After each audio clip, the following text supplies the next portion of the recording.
ഇവാഞ്ചലിയും അനുദിന സുവിശേഷ വിചിന്തനം. ആണ്ടുവട്ടം 5-ാം വാരം ശനി. നാം വായിച്ചു കേൾക്കുന്നത് മർക്കോസ് എഴുതിയ വിശുദ്ധ സുവിശേഷം 8-ാം അധ്യായം 1 മുതൽ 10 വരെയുള്ള വാക്യങ്ങളാണ്. 7 അപ്പവും കുറച്ച് ചെറിയ മീനുകളും കൊണ്ട് 4000 ആളുകൾക്ക് ഭക്ഷിക്കാൻ വേണ്ട അപ്പം വർദ്ധിപ്പിക്കുന്ന യേശുനാഥനെയാണ് ഈ സുവിശേഷത്തിൽ നാം കാണുന്നത്. 4 സുവിശേഷങ്ങളും രേഖപ്പെടുത്തുന്ന ഒരേ ഒരു അത്ഭുതമാണ് അപ്പം വർദ്ധിപ്പിക്കുന്നത്. 1-2 നേരത്തെ ഭക്ഷണവുമായി ഒരു വിജന സ്ഥലത്ത് യേശുവിൻ്റെ പ്രബോധനങ്ങൾ ശ്രവിക്കാൻ ഒത്തുകൂടിയ ജനാവലിയായിരുന്നു അത്. എന്നാൽ അന്നുവരെ അവർ ശ്രവിച്ചിട്ടില്ലാത്ത തരത്തിലുള്ള അധികാരത്തോടും അറിവോടും കൂടെ ഈശോ പഠിപ്പിച്ചപ്പോൾ അവനെ വിട്ടുപോകാൻ അവർക്കായില്ല. അപ്പം കൊണ്ട് മാത്രമല്ല, കർത്താവിൻ്റെ നാവിൽ നിന്ന് പുറപ്പെടുന്ന ഓരോ വാക്കുകൊണ്ടുമാണ് മനുഷ്യൻ ജീവിക്കുന്നതെന്ന് തിരിച്ചറിഞ്ഞ ആ ജനത്തോട് യേശുവിന് അനുകമ്പ തോന്നി. ഹൃദയത്തിലാണ് അനുകമ്പ രൂപമെടുക്കുന്നതെന്ന് വിശുദ്ധ അഗസ്തീനോസ് നമ്മളെ പഠിപ്പിക്കുന്നു.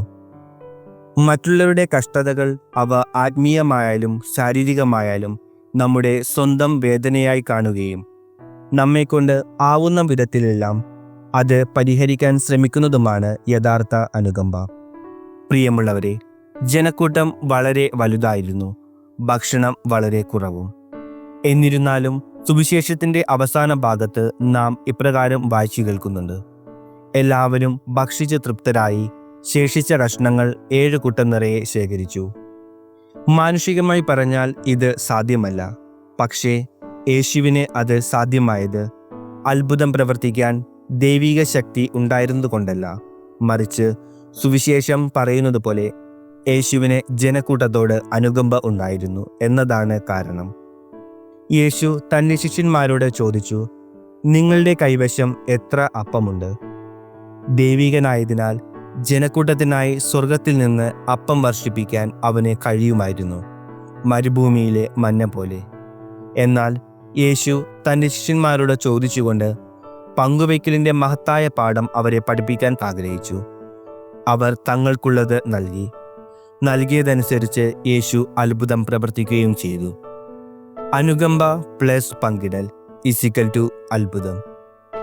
അനുകമ്പയും പങ്കിടലും കൂടിച്ചേരുമ്പോൾ അവിടെ അത്ഭുതം രൂപാന്തരപ്പെടുന്നു. അനുകമ്പ ഉണ്ടായിരിക്കുക എന്നത് ഒരു കാര്യമാണ്, പക്ഷേ പങ്കിടുക എന്നത് മറ്റൊരു കാര്യവും. അനുകമ്പ ഹൃദയത്തിൻ്റെ തലത്തിലാണ്, അത് ഒരു വികാരം മാത്രമാണ്. എന്നാൽ പങ്കിടൽ എന്ന് പറയുന്നത് ചെയ്യപ്പെടുന്ന ഒരു കാര്യവും.